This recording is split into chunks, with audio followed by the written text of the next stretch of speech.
So, very good evening, guys. Uh, it gives me immense pleasure to announce this that GS Academy आप लोगों के लिए एक current affairs का course लेकर आया है, जिसमें हम ऑन अ डेली बेसिस जो हमारे एग्जामिनेशन पॉइंट ऑफ व्यू से इम्पोर्टेंट आर्टिकल्स होंगे या इम्पोर्टेंट करंट अफेयर्स होंगे, वो हम ऑन अ डेली बेसिस पे इसके बारे में डिस्कशन किया करेंगे आप लोगों के साथ। अभी तक स्टूडेंट्स की बहुत डिमांड थी कि सर एक अगर प्लेटफॉर्म हमें ऐसा मिल पाए जहाँ पर हम सारे कॉम्पिटिटिव एग्जामिनेशंस की प्रिपरेशन कर रहे बच्चों को एक ऐसा प्लेटफॉर्म मिले जहाँ पर रेलेवेंट, जो बहुत ही टू द पॉइंट और टू द रेलेवेंट एग्जामिनेशन के लिए पर्सपेक्टिव है, हमें करंट अफेयर्स मिल पाए तो हम लोग उसको डेफिनेटली अप्रिशिएट करेंगे।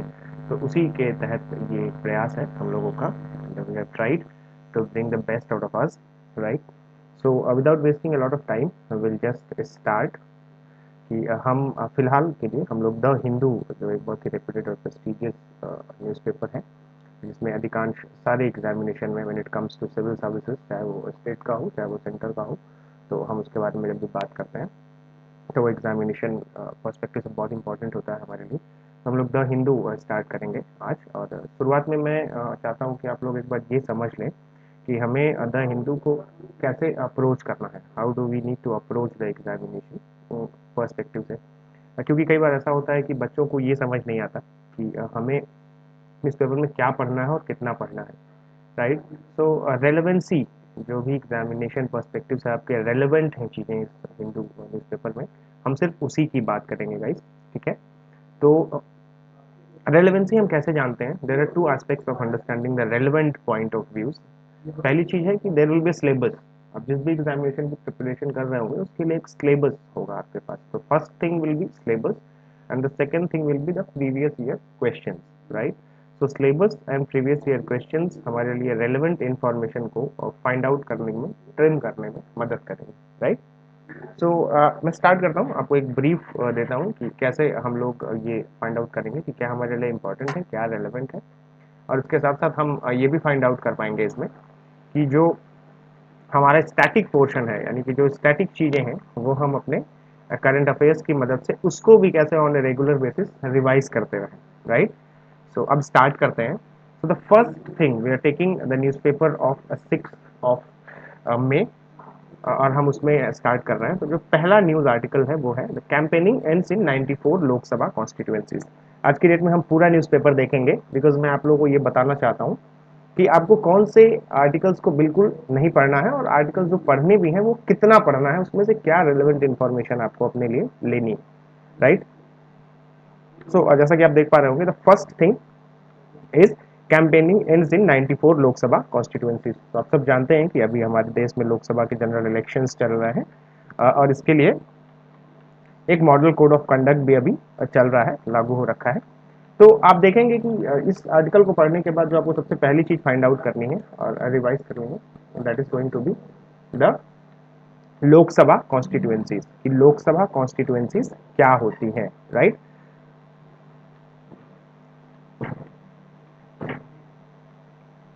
लोकसभा कॉन्स्टिट्यूएंसीज क्या होती है। आप देखेंगे कि article 82 of the constitution of India आपको बताता है कि there will be readjustment of after each census. हर एक सेंसस के बाद रीएडजस्टमेंट ऑफ टेरिटोरियल कॉन्स्टिट्यूएंसीज होंगी, क्योंकि हम लोग एक डेमोक्रेटिक सेटअप को फॉलो करते हैं जिसमें रिप्रेजेंटेटिव डेमोक्रेसी है। तो हमारे लिए पूरे देश को छोटे छोटे टेरिटोरियल कॉन्स्टिट्यूएंसीज में डिवाइड किया जाता है और वहां से एक रिप्रेजेंटेटिव हमारा पार्लियामेंट में आता है, लोकसभा में, जनरल इलेक्शंस के थ्रू। ये आर्टिकल जब आप पढ़ते हैं तो आपको सबसे पहले अपने स्टैटिक पोर्शन में जाकर आर्टिकल 82 जो टेरिटोरियल कॉन्स्टिट्यूएंसीज की बात करता है उसको रिवाइज करना है, ताकि आपका स्टैटिक पोर्शन पूरी तरह से तैयार हो पाए। आप इस आर्टिकल को आगे पढ़ेंगे तो आप देखेंगे इसमें लिखा हुआ है कि 48 आवर साइलेंस पीरियड। एक आपको यहाँ से ये भी चीज़ समझनी है कि 48 आवर्स का साइलेंस पीरियड क्या होता है। जब आप रिप्रेजेंटेशन ऑफ पीपल एक्ट 1951, मैंने इसमें आपके लिए हाईलाइट भी किया हुआ है, पढ़ेंगे तो आप देखेंगे कि सेक्शन 126 ऑफ द आरपीए वो प्रोहिबिट करता है किसी भी तरीके की इलेक्शन कैंपेनिंग को, चाहे किसी भी तरीके की इलेक्शन एक्टिविटीज को पब्लिक मीटिंग्स के थ्रू, प्रोसेशंस यानी जुलूस के थ्रू, या डिस्प्ले ऑफ इलेक्शन मैटर किसी भी तरीके का कोई भी इलेक्शन मैटर आप डिस्प्ले नहीं कर सकते टेलीविजन या ऐसे किसी भी सिमिलर प्लेटफॉर्म के माध्यम से ड्यूरिंग द साइलेंस पीरियड। ये साइलेंस पीरियड के पीछे का बेसिक रैशनल ये है कि आप कम से कम 2 दिन यानी कि 48 आवर्स लोगों को अपनी कैंपेनिंग के बाद वक्त दें, ताकि वो भी इस बात को सोचकर समझ पाए कि कौन सा कैंडिडेट उनके लिए सूटेबल होगा जो उनको उनकी कॉन्स्टिट्यूएंसी में रिप्रेजेंट करेगा। Right, great. सो आपको बस इस आर्टिकल से इतना ही रेलेवेंट इन्फॉर्मेशन लेना था। स्टैटिक की अगर हम बात करें तो दैट इज लोकसभा कॉन्स्टिट्यूएंसीज यानी कि टेरिटोरियल कॉन्स्टिट्यूएंसीज जो कि आर्टिकल 82 में लिखी हुई हैं। और साइलेंस पीरियड जो 48 आवर्स का साइलेंस पीरियड होता है उसका जिक्र कहाँ किया गया है, उसका जिक्र किया गया है in the section 126 of RPA act 1951। Great, fine. So the next thing जिसकी हम बात करेंगे वो क्या है, वो है आप देखेंगे कि search on for militants after Indian air force convoy attack. आप जानते होंगे बहुत ही दुखद घटना हुई, इंडियन एयरफोर्स के कॉन्वॉय पर अटैक किया गया टेररिस्ट और मिलिटेंट्स के द्वारा, जो कि बहुत ही कायराना और मुश्किल हरकत थी। ये बिल्कुल दुखद घटना है और our deepest condolences to the highest sacrifice. उन्होंने अपना सर्वोच्च बलिदान दिया है, उसके लिए हम सब अपना डीपेस्ट कॉन्डोलेंसेस देते हैं। But as far as our examination perspective is concern, हमारे लिए ये आर्टिकल किसी तरीके का कोई इंपॉर्टेंस होल्ड नहीं करता। ठीक है, तो इसको हम इसीलिए मैंने इसको आपके लिए कट कर रखा है। ठीक है, next important article is next important point of peace जो हमारे लिए इंपॉर्टेंट हो सकता है। आपने पढ़ा होगा कि Revanna sent to SIT custody for 3 days. Revanna एक सिटिंग एमपी है, मेंबर ऑफ पार्लियामेंट है, जिनके बारे में आपने पहले भी देखा होगा। ठीक है, कि आप इसको कहाँ यूज कर सकते हैं, आप इसको यूज कर सकते हैं 2 जगहों पर। आपके जो भी सिविल सर्विसेज के एग्जामिनेशन के पेपर हैं, चाहे वो यूपीएससी हो या यूपीपीसीएस, उसमें जीएस 1 का एक पोर्शन है सोसाइटी। सोसाइटी के पर्सपेक्टिव में आप इस एग्जाम्पल को कहीं यूज कर सकते हैं। और जीएस 4 के पेपर में, जो आपका जीएस 4 का पेपर है जिसमें एथिक्स, इंटीग्रिटी एंड एप्टीट्यूड है, वहाँ पे भी आप यूज कर सकते हैं कि लीडरशिप जो है आपकी, जो सोसाइटी का रिप्रेजेंटेशन करते हैं, जो हमारी सोसाइटी के रिप्रेजेंटेटिव्स हैं, उनकी वैल्यूज क्या है, उनकी एथिक्स क्या है, उनके मोरालिटीज क्या है। अब देखिए किस तरह के चार्जेस लग रहे हैं इस व्यक्ति के ऊपर, तो आप वहाँ से इस एग्जाम्पल को यूज कर सकते हैं। 2 चीजें आपको यहाँ पर और देखने को मिलती हैं जो हाईलाइटेड है, एसआईटी और कस्टडी। तो एसआईटी क्या है, SIT is a special investigation team. Right, दूसरी चीज है कस्टडी। तो यहाँ से टेक्निकल लीगल वर्ड है कस्टडी, इसका मतलब होता है custody refers to the temporary detention, किसी व्यक्ति का टेम्पररी डिटेंशन किसी लॉ इन्फोर्समेंट एजेंसी के द्वारा। राइट, किसी व्यक्ति का टेम्पररी डिटेंशन यानी किसी को टेम्पररी रूप से डिटेंशन कर दिया जाए, रोक दिया जाए या उसे कस्टडी में ले लिया जाए bye a law enforcement agency. किस पर्पज के लिए, क्वेश्चनिंग या इन्वेस्टिगेशन। कोई सस्पेक्टेड क्राइम है उसके लिए क्वेश्चनिंग या इन्वेस्टिगेशन करने के लिए किसी लॉ इन्फोर्समेंट एजेंसी के द्वारा किसी को टेम्पररी रूप से डिटेन कर लिया जाए, उसे हम कस्टडी कहते हैं। ये 2 तरीके की होती है बेसिकली। पहली है police custody and the second one is judicial custody. Police custody की बात हमने कर ली। जुडिशियल कस्टडी सेम चीज होती है, बट इसमें डिटेंशन का जो ऑर्डर है वो कोर्ट देती है। ठीक है, that is the major difference.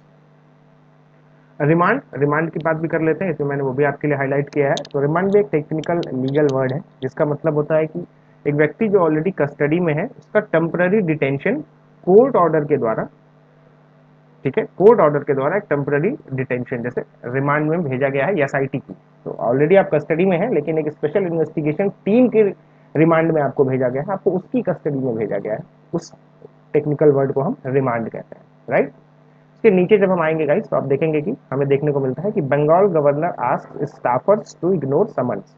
ठीक है, तो इसमें आपको जो समझना है वो ये कि गवर्नर आपके जो कि इंडियन पॉलिटी के एक बहुत ही इंपॉर्टेंट टॉपिक है। गवर्नर, आप अपने गवर्नर को जाकर अपने लक्ष्मीकांत से जो भी सोर्स ऑफ फॉलो करते हैं वहां से गवर्नर को तुरंत रिवाइज कर सकते हैं। ठीक है, समन्स, समन्स भी आपके लिए एक टेक्निकल वर्ड हो सकता है। समन को समझ लेते हैं थोड़ा सा। तो समन का मतलब होता है एक ऑफिशियल ऑर्डर जो कि एक कोर्ट देता है किसी को, उसके सामने किसी भी कोर्ट के द्वारा एक ऑफिशियल ऑर्डर इस बात के लिए कि आप उसके सामने प्रस्तुत होइए। ठीक है, इस बात को हम समन कहते हैं। तो समन अगर हम ऑफिशियली बात करें तो summon means to officially order someone to appear before a court, authority और पर्सन ऑफ लॉ। ठीक है, किसी कोर्ट के सामने या किसी अथॉरिटी के सामने या किसी पर्सन ऑफ लॉ के सामने आपको अपीयर होना है, इसके लिए एक ऑफिशियल ऑर्डर, उसे हम कहते हैं समन। तो बंगाल गवर्नर ने अपने स्टाफ के मेंबर्स से कहा है कि आपको सारे समन्स को इग्नोर करने की ज़रूरत है। ये केस क्या है, हम आगे चल के देखेंगे ऐसा क्यों कहा है। ठीक है, तो यहाँ पे हमारे लिए बस इतनी ही चीज़ें इंपॉर्टेंट है। आगे बढ़ते हैं और देखते हैं कि Kerala obstructing Mullaperiyar dam work, Tamil Nadu to supreme court. इसका मतलब ये है, तमिलनाडु ने सुप्रीम कोर्ट में ये कहा है कि केरला जो है मुलीपेरियार डैम के, मुलीपेरियार एक बांध है केरला में, उसमें काम जो हो रहा है उसके लिए ऑब्स्ट्रक्शन पैदा कर रहा है, यानी कि मुश्किलें पैदा कर रहा है। तो मुलीपेरियार डैम के बारे में थोड़ा सा समझ लेते हैं, ये क्या है। ये डैम बेसिकली केरला में है, ठीक है, बट आपको याद रखनी है कि ये है तो डैम, लोकेशन तो इसका केरला में है, लेकिन ये ओन और ऑपरेट, ये दोनों कौन करता है, तमिलनाडु करता है। और यही वजह है कि आपको यहाँ पर बहुत सारे कंटेंशंस देखने को मिलेंगे, और यही वजह है कि आपको यहाँ पर दोनों के बीच में, केरला और तमिलनाडु के बीच में आपको मुश्किलें देखने को मिलेंगी। ठीक है, एक सेकंड दे दीजिएगा।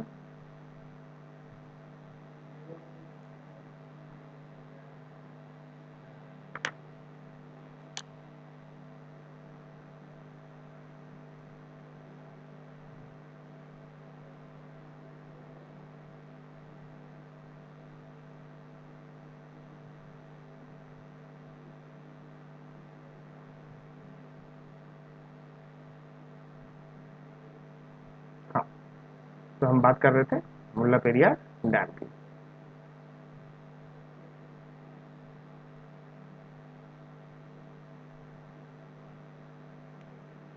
मैं आपको मुल्ला पेरियार डैम के बारे में बता रहा था। मुल्ला पेरियार डैम है तो लोकेशन इसकी केरला में, लेकिन ये ओन, यानी कि इसको ओन करता है और ऑपरेट करता है तमिलनाडु। ये पेरियार रिवर पे बना है, जो कि वेस्टर्न घाट्स ऑफ केरला में है। वेस्टर्न घाट्स आप जानते हैं, वेस्टर्न घाट्स ऑफ केरला में पेरियार रिवर पर बना हुआ है ये 1895 में इसका काम कंप्लीट कर लिया गया था। और प्राइमरली मुल्ला पेरियार डैम जो है वो दो चीज़ों के लिए यूज़ किया जाता है। पहला है hydro electric power generation and the second is irrigation purposes. ठीक है, लेकिन बहुत समय से केरला और तमिलनाडु के बीच में ये विवाद का कारण है दो वजहों से। पहला है इसकी स्ट्रक्चरल इंटीग्रिटी, यानी कि जो इसका स्ट्रक्चर बना हुआ है, क्योंकि 1895 में डैम बना हुआ था, तो इस वजह से काफ़ी पुराना हो गया, या ऐसी कुछ बातें हो गई, इस वजह से इसकी स्ट्रक्चरल इंटीग्रिटी पर सवाल है। और sharing of water resources, Tamil Nadu और केरला के बीच में वाटर शेयरिंग को लेकर भी इसके बारे में विवाद चलता रहता है। ठीक है, तो बस आपको इतना ही जानना था यहाँ से कि मुल्ला पेरियार डैम कहाँ है और वो कहाँ पर बना हुआ है, इसके बारे में बेसिक इन्फॉर्मेशन जो थी वो मैंने आपको दे दी।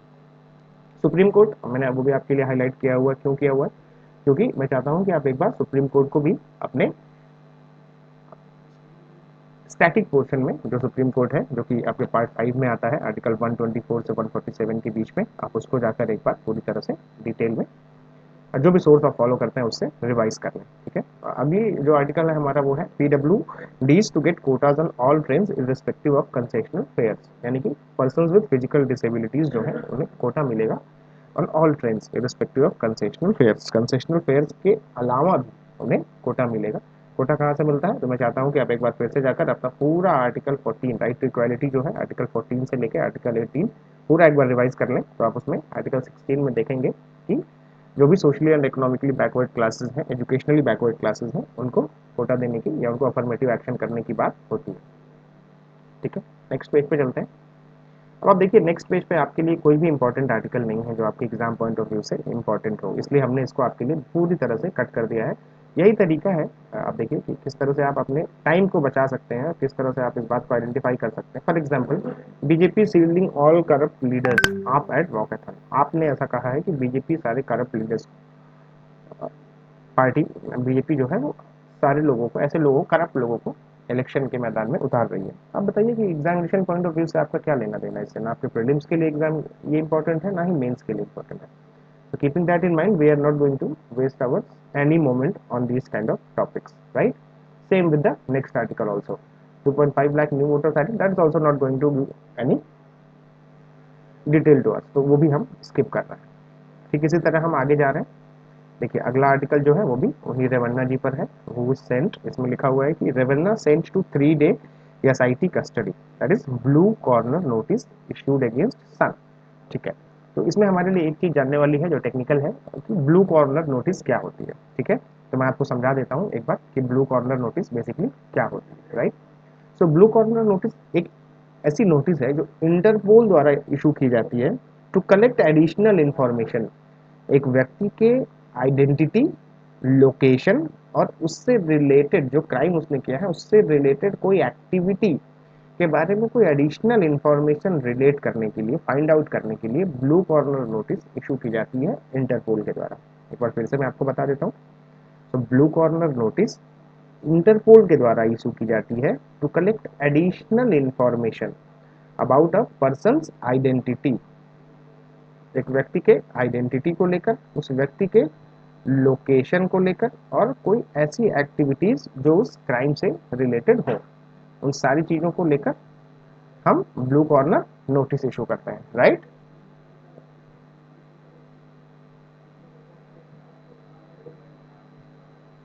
ठीक है,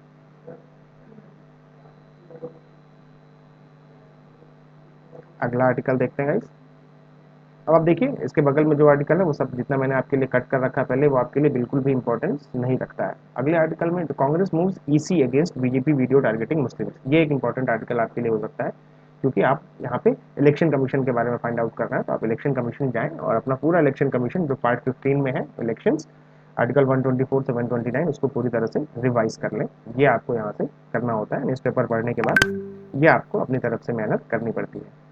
और मैं ये भी चाहूँगा कि आप हमें कमेंट्स करके बताएं और आप हमें ज़रूर ये बताएं कि अगर ऐसा कोई टॉपिक है जो आप फिर से पढ़ना चाहते हैं इस न्यूज़पेपर से रिलेटेड, तो हम आपको वो भी डिटेल में उसके बारे में बात करके देंगे।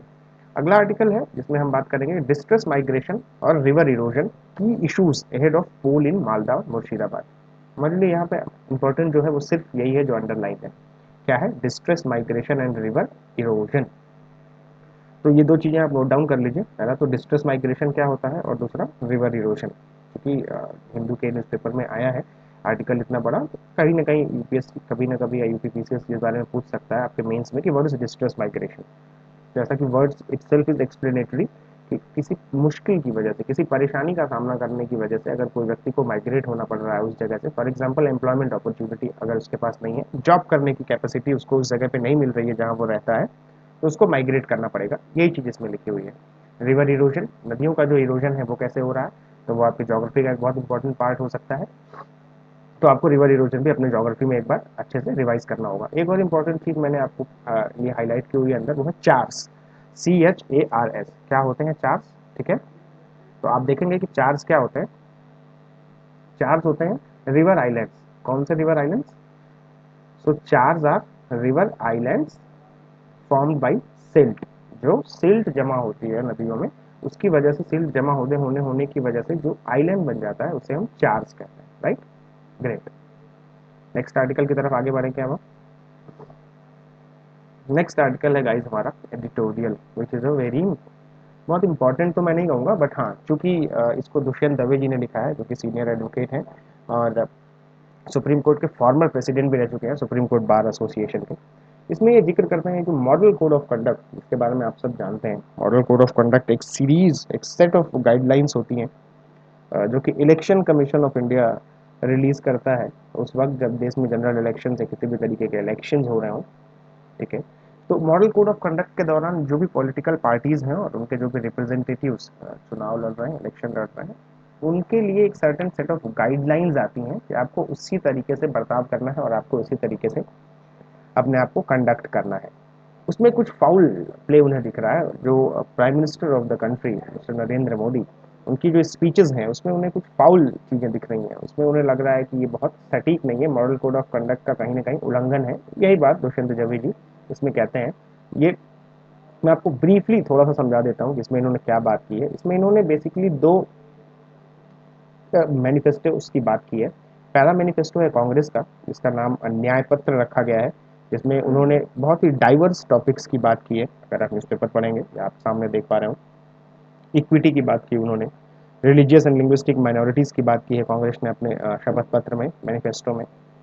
उन्होंने सीनियर सिटीजन्स की बात की है, उन्होंने पर्सन्स विद डिसेबिलिटीज़ की बात की है, जो LGBTQIA+ कम्युनिटी है उसकी बात की है, हेल्थ की बात की है, यूथ की बात की है, एजुकेशन की बात की है, sports, women empowerment, farmers, workers, art and culture, heritage, economy, taxation and tax reforms and ultimately defending the constitution. So in the Nyay Patra, which is supposed to be the manifesto of Congress, right? So these are the broad topics that they have discussed about. They have also talked about wealth creation और wealth जो goals उन्होंने बताया है कि ये हमारे goals होंगे. उन्होंने target ये भी बताया है कि we'll be doubling the GDP in the next 10 years. ये उन्होंने wealth creation के बारे में बताया. वेलफेयर के मामले में वेलफेयर की जो हेडिंग है उसमें उन्होंने क्या कहा है, उन्होंने कहा है कि welfare of the poor will be the first charge of on all government resources, यानी जो वेलफेयर है वो गरीबों के लिए हम प्राथमिकता रखेंगे. उन्होंने उसके लिए नव संकल्प इकोनॉमिक पॉलिसी की भी बात की है, जिसमें उन्होंने कहा है कि बिल्कुल fair, just and equal opportunity वाली इकोनॉमी हम बनाएंगे और सारे सेक्शंस ऑफ द पीपल के लिए प्रॉस्पेरिटी यानी समृद्धि लेकर आएंगे. इक्विटी के सेक्शन में जब हेडिंग में उन्होंने बात की है कि एससी एंड ओबीसी कम्युनिटीज़ के जो लोग हैं वो अभी भी बहुत पीछे रह गए हैं, वो जो डेवलपमेंट है उसकी रेस में अभी भी थोड़े पीछे रह गए हैं. और उनका कहना है कि 70% of India population constitutes of OBC, SC and ST. Still उसके बाद भी हाई रैंकिंग प्रोफेशंस में, सर्विसेज में और बिजनेसेस में उनका जो प्रपोर्शन है वो बहुत कम है, राइट.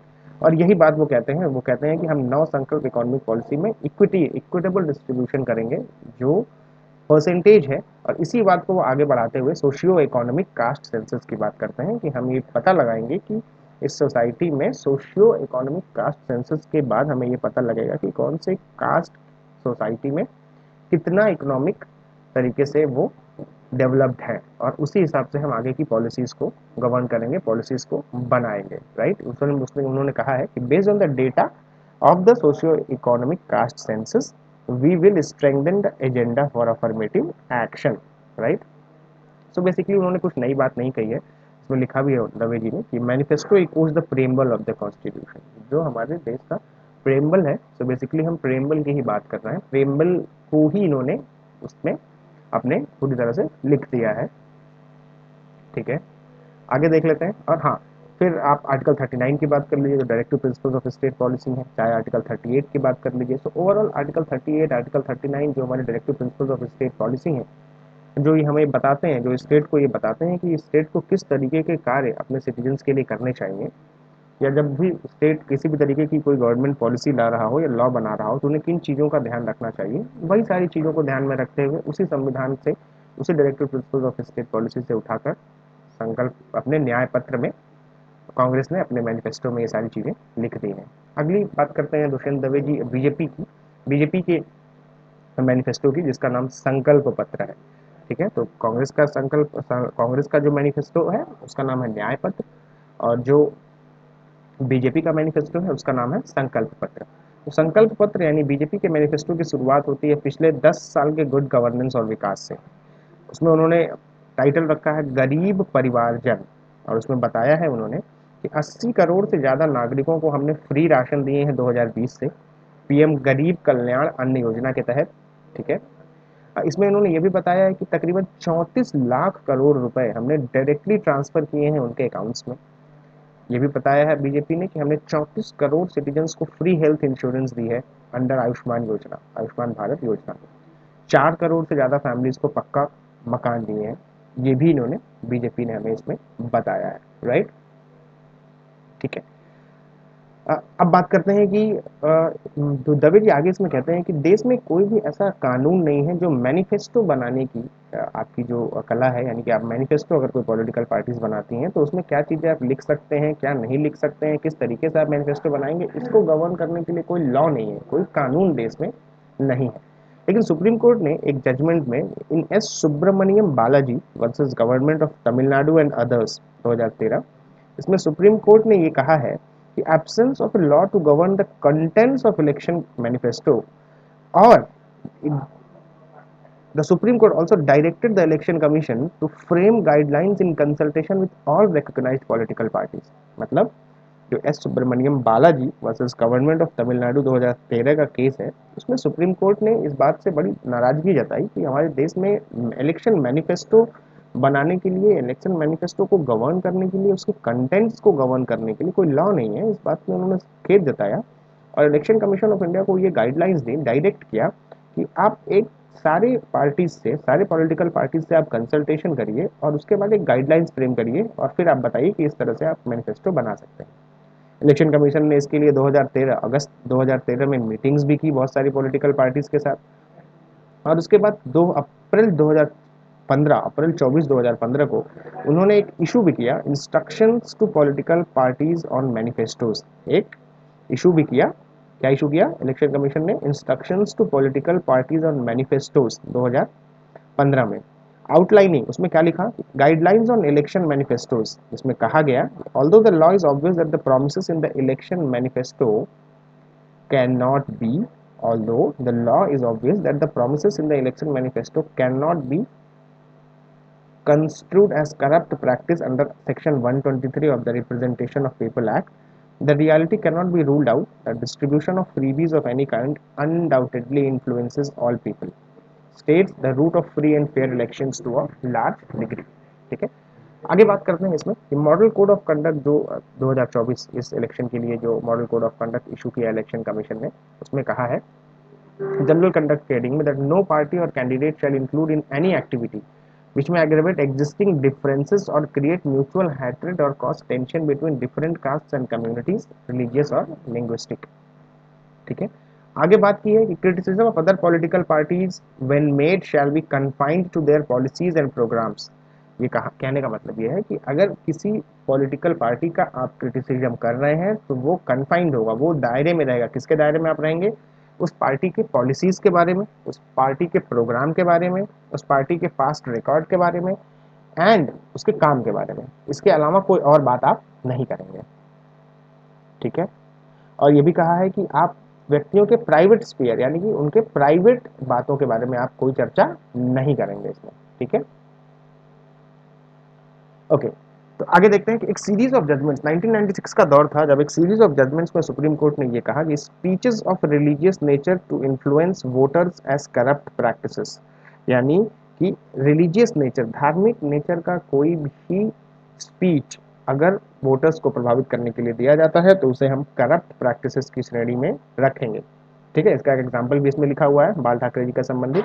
सुप्रीम कोर्ट ने 2017 में section 123 representation of people act RPA 1951 का सेक्शन 123 इंटरप्रेट करते हुए ये कहा that an appeal in the name of religion, race, caste, community और लैंग्वेज, अगर कोई व्यक्ति रिलीजन, रेस, कास्ट, कम्युनिटी या लैंग्वेज के नाम पर अपील करता है, impermissible under the RPA 1951 and would constitute a corrupt practice sufficient to annul the election, so that अगर एक व्यक्ति धर्म के नाम पर, रेस के नाम पर, कास्ट, कम्युनिटी या भाषा के नाम पर किसी से वोट मांगता है, 1951 आरपीए 1951 के तहत इसे एक उल्लंघन माना जाएगा और इसको एक करप्ट प्रैक्टिस का दर्जा देते हुए उस इलेक्शन को रद्द करने तक की भी क्षमता रखी जाएगी।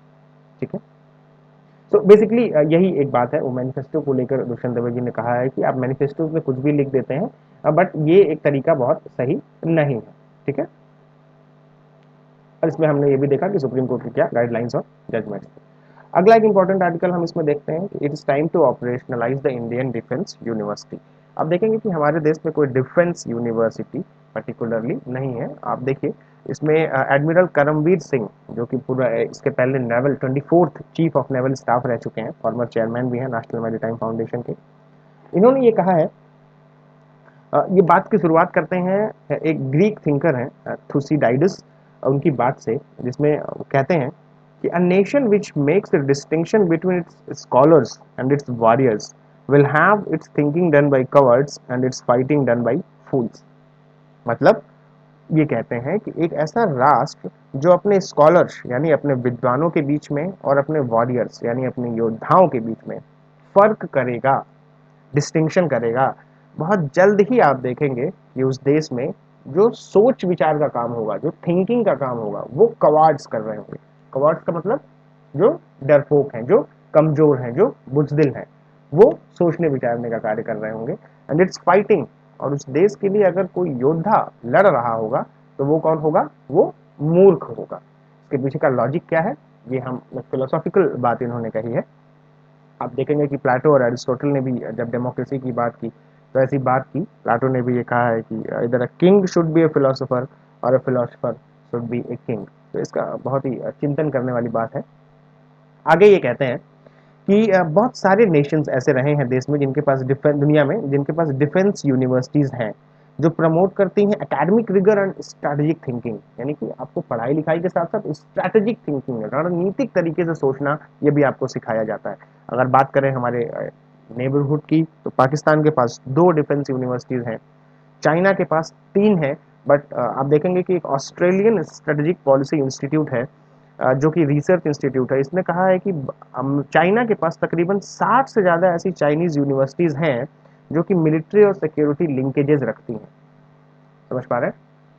इसी कॉन्टेक्स्ट में अगर हम बात करें तो इंडियन डिफेंस यूनिवर्सिटी बहुत समय से चर्चा तो चल रही है, लेकिन इंडियन डिफेंस यूनिवर्सिटी कभी बन नहीं पा रही है। क्या वजह है और क्यों ये जरूरी है, इसके बारे में हम थोड़ी सी चर्चा करते हैं, जैसा कि इस आर्टिकल में लिखा हुआ है। सबसे पहली बात ये है कि डिफेंस यूनिवर्सिटी होने की वजह से हमारे पास एक प्रोफेशनल मिलिट्री एजुकेशन, जिसे आप शॉर्ट में पीएमई भी कहते हैं, प्रोफेशनल मिलिट्री एजुकेशन मिलेगी। आप देखिए कि the dynamic and chaotic character of warfare, अभी अगर हम उदाहरण के तौर पे बात करें, इसमें एक और बहुत इंपॉर्टेंट और अच्छी बात इन्होंने लिखी है कि while the nature of war remains constant, जो वॉर है उसका जो नेचर है वो तो कांस्टेंट रहता है, लेकिन उसका कैरेक्टर बदलता रहता है with time and space.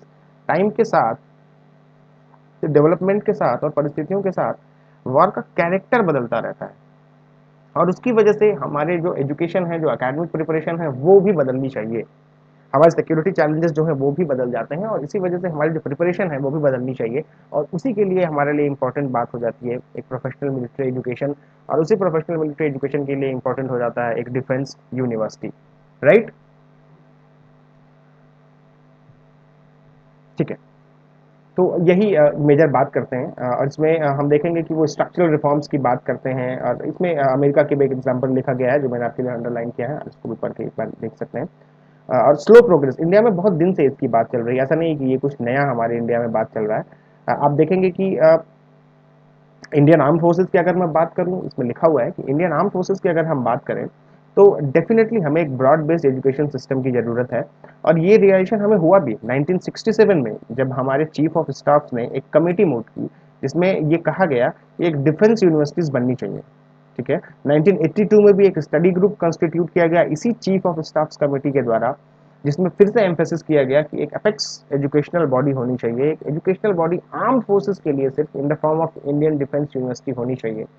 2 decades के बाद, यानी 20 वर्षों बाद, कारगिल के टाइम पे भी, जब कारगिल का कॉन्फ्लिक्ट हुआ, तब भी इस बात की जरूरत महसूस की गई, और तब एक कमेटी भी बनाई गई under the chairmanship of doctor के सुब्रमण्यम, और उसने, इस कमिटी ने इसकी एग्जामिनेशन भी किया, यानी कि एग्जामिन किया इस पूरे इशू को, और फिर 2010, मई 2010 में इन प्रिंसिपल अप्रूवल भी दिया गया for setting of the IDO in Gurgaon. ठीक है, सरकार ने 2010, मई 2010 में इन प्रिंसिपल अप्रूवल भी दिया, सैद्धांतिक रूप से अप्रूव भी किया कि हाँ, एक Gurgaon Indian defence university Gurgaon में बनेगी या बननी चाहिए। फिर से 2017-18 में आप देखेंगे कि कुछ उम्मीद की किरणें फिर से दिखने लगी, कुछ बातचीत चल रही थी, बट अभी भी उसकी कोई हमें प्रस्तावना या परिकल्पना नजर नहीं आ रही है।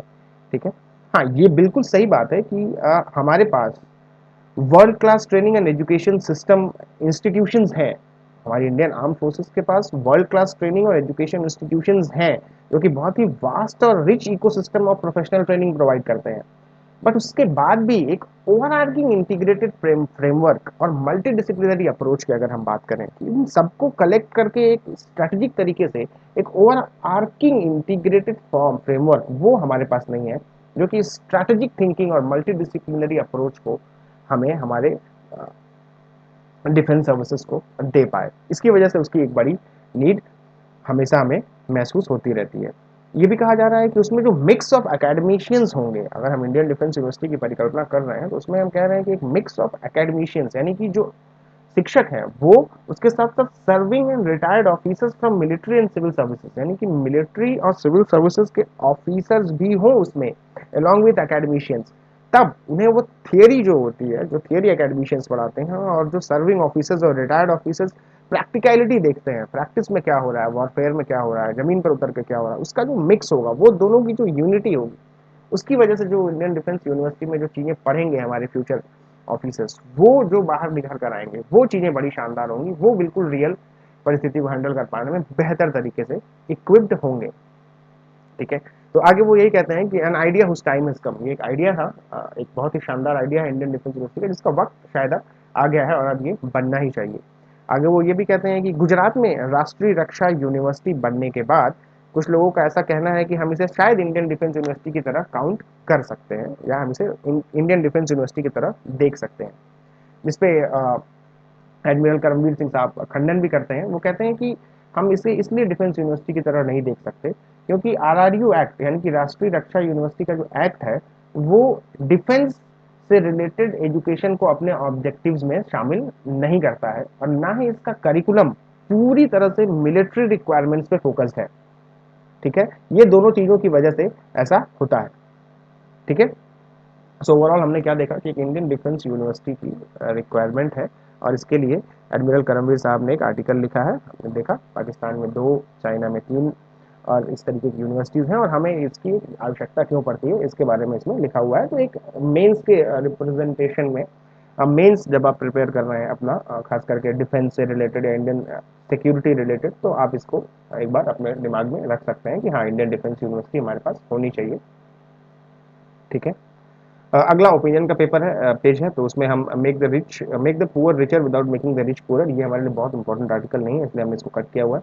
एक आप और आर्टिकल देखेंगे, the battle for water in Bengaluru. Bengaluru में पानी की बहुत से रिलेटेड एक आर्टिकल है। बेंगलोर में एक्यूट वाटर शॉर्टेज चल रहा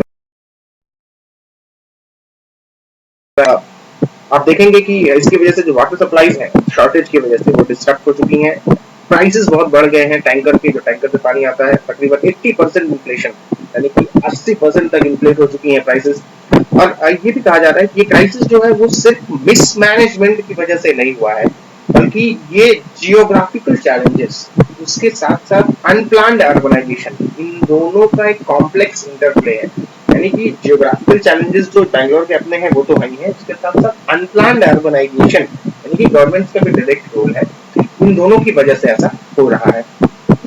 आप देखेंगे अगर हम बैंगलोर की बात करें, इसमें लिखा हुआ है कि Bangalore is situated 900 metres above the sea level, यानी कि 900 मीटर ऊपर, सी लेवल के 900 मीटर ऊपर बैंगलोर सिचुएटेड है। बैंगलोर के पास कोई भी नेचुरल फ्रेश वाटर रिसोर्सेज नहीं है। ठीक है, बैंगलोर हिस्टोरिकली, ऐतिहासिक काल से बैंगलोर ने अपने आप के पानी की डिमांड्स के लिए लेक्स और टैंक्स के ऊपर ही रिलाई किया है। ग्राउंड वाटर की अगर हम बात करें, बिल्कुल एक वाइटल सप्लीमेंट होता है, बट वो बहुत तेजी से डिप्लीट हो रहा है क्योंकि ओवर एक्सट्रैक्शन हो रहा है। ठीक है, ग्राउंड वाटर बैंगलोर में जो है उसका ओवर एक्सट्रैक्शन, अधिक यूज होने की वजह से वो तेजी से डिप्लीशन हो रहा है, वो खत्म हो रहा है, और इनएडिक्वेट रिप्लेनिशमेंट, वापस वो भरा भी नहीं जा रहा है क्योंकि वहां पर बरसात और बाकी चीजों की वजह से रेन वाटर हार्वेस्टिंग है या जो अदर मेथड्स है हम ग्राउंड वाटर रिचार्ज की, वो हम एडॉप्ट नहीं कर पा रहे हैं। ठीक है, एराटिक रेनफॉल पैटर्न्स, इसकी वजह से भी जो क्लाइमेट चेंज है, क्लाइमेट चेंज की वजह से एराटिक रेनफॉल पैटर्न्स, यानी कि रेनफॉल कभी होना कभी ना होना, कभी बहुत ज्यादा होना कभी बिल्कुल ना होना, तो इसकी वजह से भी वहां पर प्रभाव पड़ा है। और हम देखेंगे कि एक नेशन वाइड वाटर कैटास्ट्रोफी, यानी कि पूरे भारत में शायद हमें पानी की किल्लत 2030 तक महसूस करनी पड़ सकती है। इसकी वजह से हम कुछ लॉन्ग टर्म, मीडियम टर्म और शॉर्ट टर्म एक्शंस की भी इसमें बात की गई है। अगर हम उनकी बात करें तो इमीडिएट मेजर्स में डिमांड मैनेजमेंट की बात की गई है। अगर इमीडिएटली हमें कुछ करना है तो हम डिमांड मैनेज करें, लोकल म्यूनिसिपल बॉडीज मदद करें, कैंपेन्स रन करें, सिटीजन्स को हम एक्शन ओरिएंटेड बनाएं, वाटर कंजर्वेशन का कल्चर डेवलप करें, टेक्नोलॉजी की मदद लें, इंजीनियरिंग सॉल्यूशंस डेवलप करें, स्मार्ट वाटर मीटर्स लगाएं, और ऐसे बहुत सारे और भी एग्जांपल्स, बहुत सारे और भी तरीके हैं जिनके थ्रू हम शॉर्ट टर्म में यानी इमीडिएट मेजर्स ले सकते हैं। दूसरा, हम मीडियम टर्म की बात करें, मीडियम टर्म में हमें स्ट्रक्चरल सॉल्यूशंस चाहिए होंगे, जैसे कि rain water harvesting and waste water treatment. जो वेस्ट वाटर हमारा जा रहा है उसको ट्रीट करके हम फिर से उसको यूज में लें अपने, वो हमारा एक मीडियम टर्म हो सकता है। ठीक है, similarly enhancing water treatment facilities and promoting the reuse of treated water can mitigate demand for this waters के लिए, जो हमने अभी बात की। ठीक है, आगे कुछ और बात करते हैं। अगर long term point of view की बात करें तो हम देखते हैं कि अच्छा, एक चीज को समझ लीजिए, कावेरी का जो पानी है बैंगलोर में जहां से पानी आता है वो 90 किलोमीटर अवे एक रिजर्वॉयर है, एक रिजर्वॉयर बनाया हुआ है जो 90 किलोमीटर दूर है, और 300 मीटर, यानी कि बैंगलोर जहां पर है, बैंगलोर मीन सी लेवल से 900 मीटर है, उससे 300 मीटर नीचे है वो रिजर्वॉयर। तो इसमें तकरीबन अगर वाटर को हमें पंप करके ऊपर ले जाना है, बैंगलोर पहुंचाना है, तो आप देखेंगे कि तकरीबन 3 crore on A daily basis हम सिर्फ इलेक्ट्रिसिटी पर खर्च करते हैं ताकि हमें पानी पंप करके ऊपर पहुंचाना पड़े। तो ये एक वेस्टेज ऑफ रिसोर्स है। अगर हम इसको और प्रॉपर्ली मैनेज कर सकें, अगर हम इसे कोई और इफिशिएंट टेक्नोलॉजी यूज कर सकें, तो शायद हमारे लिए ये सस्टेनेबल होगा, जिसकी बात आगे की गई है, सस्टेनेबल अर्बन प्लानिंग, ठीक है, चाहे वो लेक कंजर्वेशन को लेकर या बोर मैनेजमेंट को लेकर, ताकि एक रेजिलियंट सिटी हम बना पाए, ठीक है। इसके लिए एक कोलैबोरेटिव एफर्ट की अनडाउटेडली जरूरत है, सारे लोगों को इन्वॉल्व करने की, चाहे वो सिटी एडमिनिस्ट्रेशन हो, स्टार्टअप्स हो, रिसर्च इंस्टीट्यूशंस हो, सिविक ग्रुप्स हो, या अल्टीमेटली गवर्नमेंट की हाई फंक्शनरीज हो, ठीक है। इसमें एक और आर्टिकल है आगे हमारे पीएमजेएवाई, प्रधानमंत्री जन आरोग्य योजना, जिसके बारे में बहुत चर्चा हुई है। इसमें कहा गया है कि इसमें छत्तीसगढ़ में एक स्टडी हुई है, इसमें कहा गया है कि प्रधानमंत्री जन आरोग्य योजना की वजह से पेशेंट्स का हेल्थ एक्सपेंस कम नहीं हुआ है। 5 लाख रुपए मिले हैं लोगों को, परिवारों को, उसमें ये 5 लाख रुपए की स्कीम के बाद भी लोगों का जो हेल्थ एक्सपेंस है वो किसी न किसी वजह से कम नहीं हुआ है, बल्कि डबल बिलिंग के भी कॉन्सेप्ट्स कई जगह आए हैं। ये बहुत इंपॉर्टेंट हमारे लिए अभी फिलहाल के पर्सपेक्टिव में नहीं है, क्योंकि ये सिर्फ छत्तीसगढ़ की स्टडी है, बट हाँ हम एग्जाम्पल कोट करने के लिए रख सकते हैं कि ऐसा एक स्टडी देखने को मिला, ठीक है। आप चाहे तो डिटेल में इसके बारे में देख सकते हैं। मैं आज आपको इतनी डिटेल में सिर्फ इसलिए करा रहा हूँ ताकि मैं आपको ये बता पाऊँ कि क्या इंपॉर्टेंट आर्टिकल्स आपके लिए होते हैं इस न्यूज़पेपर में, और आपको किस आर्टिकल से क्या लेना है, राइट। जैसे हमने इसमें देखा है कि number of companies incorporated in India in 2023 and 24, 2023-24 में 1.85 लाख, 1,85,000 कंपनियां रजिस्टर हुई हैं इस देश में, जिसमें 71% कंपनी सर्विसेज सेक्टर की हैं, 23% कंपनीज इंडस्ट्रियल सेक्टर की हैं, और 6% कंपनीज जो है वो एग्रीकल्चर सेक्टर की हैं, आप देख पाएंगे, ठीक है। आगे चलिए। The increase in outstanding home loan in last 2 फिस्कल्स, जो होम लोन्स हैं पिछले 2 फिस्कल ईयर मतलब जो वित्तीय वर्ष होते हैं, उनमें लास्ट 2 वित्तीय वर्षों में जो आउटस्टैंडिंग होम लोन है, होम लोन्स हैं, जो इंक्रीज हुआ है, उनका कितना इंक्रीज हुआ है, तो 10 लाख करोड़, 10 लाख करोड़ का 2 सालों में, 2 वित्तीय वर्षों में 10 लाख रुपए का, 10 लाख करोड़ रुपए का इंक्रीमेंट हुआ है, ठीक है। सूडान में एक सिविल वॉर चल रही है, ठीक है, तो उसका एक ओवरव्यू लिखा हुआ है। ये आपके वर्ल्ड हिस्ट्री के पर्सपेक्टिव से अफ्रीका में कहीं इंपॉर्टेंट हो सकता है। थोड़ा सा सूडान के बारे में समझ लेते हैं। सूडान क्या है? नॉर्थ ईस्टर्न अफ्रीका, जो ईस्ट अफ्रीका है, अफ्रीका के नॉर्थ ईस्टर्न पार्ट में ये सिचुएटेड है। अगर हम इसके बाउंड्रीज की बात करें तो आप वर्ल्ड मैप पर जाकर डेफिनेटली इसके बारे में एक बार देखिएगा। एक चीज आपको ये मैं बता देता हूँ कि this is the 3rd largest country in Africa by area, तो बहुत ही ज्यादा एरिया है इसके पास। और सूडान के पास बहुत डाइवर्स पॉपुलेशन, बहुत सारे वेरियस एथनिक और रिलीजियस ग्रुप्स हैं, और शायद यही वजह है कि आप देख पाएंगे कि हमने बात की है कि इनके पास एक लॉन्ग स्टैंडिंग आइडेंटिटी क्राइसिस, बहुत लंबे समय से इनके पास एक आइडेंटिटी क्राइसिस चल रहा है। रीजन सिर्फ इतना है कि इनके पास बहुत सारे एथनिक ग्रुप्स, रिलीजियस ग्रुप्स और डाइवर्स पॉपुलेशन होने की वजह से, ठीक है। ये इंडिपेंडेंस इसको 1956 में मिला, ब्रिटेन की कॉलोनी थी, और 2011 में 2011 साउथ सूडान से अलग हो गया अपने इंटरनल रिबेलियन के बाद, ठीक है। तो ये आप चाहे तो इसमें से अपने लिए जस्ट इसका देख सकते हैं, या फिर हम जब इसकी रोज चर्चा करेंगे तो मैं आपको बता दूंगा कि इसमें आपको क्या पढ़ना है, और या मैं ऐसा करूंगा कि खुद इसमें से जो इंपॉर्टेंट चीजें होंगी वो निकाल कर आपको ब्रीफ तरीके से बता दूंगा, ठीक है। अगला इंपॉर्टेंट आर्टिकल फिर हमारे लिए इंपॉर्टेंट आर्टिकल हो जाता है ये, unveiling the wheel, expenditure disparities in India's electoral system. तो मैं आपको इसकी समरी बता देता हूँ, ठीक है। आप देखिए कि जो हमारा इलेक्टोरल सिस्टम है, जो हमारे इलेक्शंस होते हैं, उन इलेक्शंस में इलेक्शन कमीशन ऑफ इंडिया और जो रिप्रेजेंटेशन ऑफ पीपल एक्ट्स हैं या जो इलेक्शन लॉज हैं, उनमें ये तो बताया हुआ है कि हमारे जो इलेक्टोरल कितने करेंगे, इनमें कुछ जगहों पर तो बाध्यता है, कुछ जगहों पर तो कानूनी रोक है। फॉर एग्जाम्पल, एक व्यक्ति, एक जो कैंडिडेट है, वो कितना खर्चा कर सकता है अपने चुनाव में, इस पर तो रोक है। But representation of people act 1951 ये बात में गैप छोड़ देता है कि कोई पॉलिटिकल पार्टी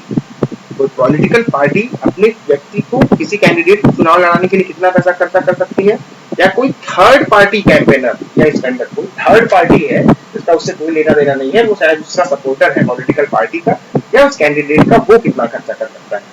तो ये दोनों बहुत ही एक बड़ा गैप छोड़ देते हैं इलेक्टोरल एक्सपेंडिचर में, ठीक है। और इसकी वजह से आप देखेंगे कि बहुत प्यारा और बहुत सुंदर आर्टिकल है ये, जिसमें ये बहुत अच्छे से बताया गया है कि एक स्क्यूड इलेक्टोरल लैंडस्केप इसकी वजह से बन जाता है। कुछ इंपॉर्टेंट वर्ड्स और कुछ इंपॉर्टेंट लाइंस आपके लिए बता देता हूँ।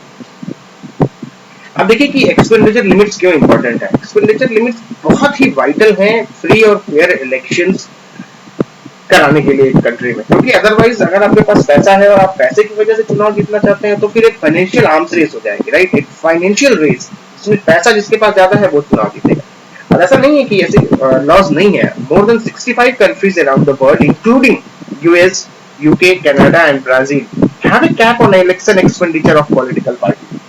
65 कंट्रियां देश में दुनिया में हैं जिनमें यूएस, यूके, कनाडा और ब्राजील भी शामिल हैं, जिनमें ये बात बताई गई है कि इलेक्शन एक्सपेंडिचर है, पॉलिटिकल पार्टीज कितना खर्चा कर सकती हैं, इन पे कैप है, इन पे ऊपरी लिमिट लगाई गई है। और यही इस आर्टिकल में बात होती है कि there is a need for reforms to ensure free access to media platforms. अगर पैसे की ही बात करें तो क्योंकि आप जानते हैं प्राइवेट मीडिया चैनल बहुत सारे हैं, तो अगर हमारे पास पैसे नहीं है खर्च करने तो शायद हमारे पास इक्वल एक्सेस हमें नहीं मिल पाएगा, फेयर एक्सेस हमें नहीं मिल पाएगा मीडिया प्लेटफॉर्म पे। फॉर एग्जांपल अगर कोई एक बड़ी पार्टी है, पॉलिटिकल पार्टी जिसमें बहुत सारे पैसे हैं, उसके पास जो मीडिया का प्लेटफॉर्म होगा अवेलेबिलिटी, वो किसी भी मीडिया प्लेटफॉर्म को हैक कर सकती है रादर देन एक ऐसा व्यक्ति जो इंडिपेंडेंट कर रहा है या किसी तरीके से उसके पास फाइनेंशियल कैपेबिलिटी या वो पॉलिटिकल पार्टी उतनी फाइनेंशियल फ्री नहीं है।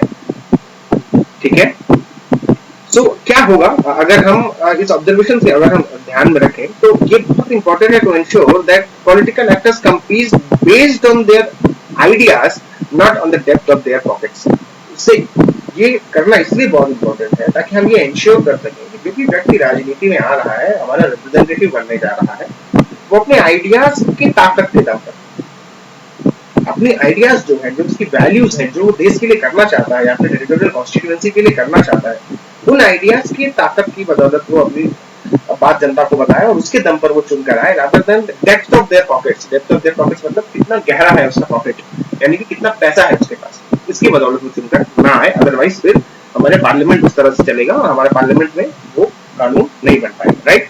Third one is regulation of third party involvement is often overlooked, वो भी एक बात होती है। मैं अब थोड़ा सा हम लोग इसको रैपिडली खत्म करने की कोशिश करेंगे, मुझे लगता है थोड़ा सा हम टाइम ज्यादा ले रहे हैं, फिर कल से हम लोग इसको डिटेल में जब हम इलैबोरेट करेंगे तो बाकी की चीजों को हम लोग और सिर्फ उन्हीं चीजों पर फोकस करेंगे जो हमारे लिए एकदम एक्सट्रीमली रेलेवेंट होंगी, अदरवाइज हम इसको और शॉर्ट कर लेंगे। ठीक है, सो मैंने आपको ये भी आर्टिकल बता दिया जो कि आपने देख लिया। एक और आर्टिकल है हमारे लिए जो इम्पोर्टेंट है, बस इसके बाद हम इसको खत्म करेंगे।